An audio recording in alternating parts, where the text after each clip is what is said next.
যদি আমি বলি শর্ট ফিল্মটা আমাদের এটা একটা রোমান্টিক ছবি, বাট এটা বললে হয়তো কানেক্টেড হবে না। অ্যাকচুয়ালি ব্যাপার হচ্ছে একটা মানুষ যখন সে তার কোনো কিছু হারিয়ে ফেলে, সাপোজ আমি একটা জিনিস বুঝতে পারছি যেমন সাউন্ড, আমরা আশেপাশে আমাদের অনেক রকম সাউন্ড হয় কিন্তু আমরা সেটা অবজার্ভ করি না। সিম্পলি আমাদের সকালে উঠে প্রত্যেক দিনের যে রুটিন, সেই সাউন্ডগুলোকে আমরা কখনোই অবজার্ভ করি না। কিন্তু একটা মানুষ সে যখন বুঝলো বা সে যখন ডক্টর তাকে বললো যে উইদিন 6 মান্থ বা একটা সার্টেন টাইম পিরিয়ডের মধ্যে সে তার শ্রবণ শক্তি সম্পূর্ণ হারিয়ে ফেলছে, তখন সে তার জীবনের সমস্ত কিছুকে একটা সাইডে রেখে শুধু সাউন্ডটাকে সে অবজার্ভ করে। সে যখন তার সাউন্ডটাকে অবজার্ভ করছে, দেখছে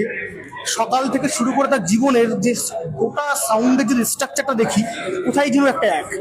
মানে এই বধির বা এই সোসাইটিটা নিয়ে আমরা তো তেমন কিছু কাজ করি না, বা বয়স্ক মানুষদের এই যে একটা সোশ্যাল ইস্যু, এই সোশ্যাল ইস্যু সম্বন্ধে তো আমরা মানে খুব একটা বেশি কাজ করি না, বা মানুষের যে একটা এনগেজমেন্ট, ঠিক আছে। তো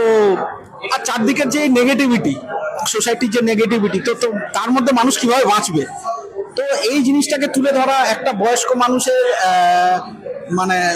ইচ্ছে বা কিভাবে বাঁচতে পারে, বা এই যে মানে বধিরতার যে এগুলো এফেক্ট গুলো, ঠিক আছে, সে কিভাবে মানে দেখতে পায়, তো এই ডিসঅ্যাপিয়ারিং ব্যাপারটা নিয়ে আমার খুব ইন্টারেস্টিং লেগেছিল।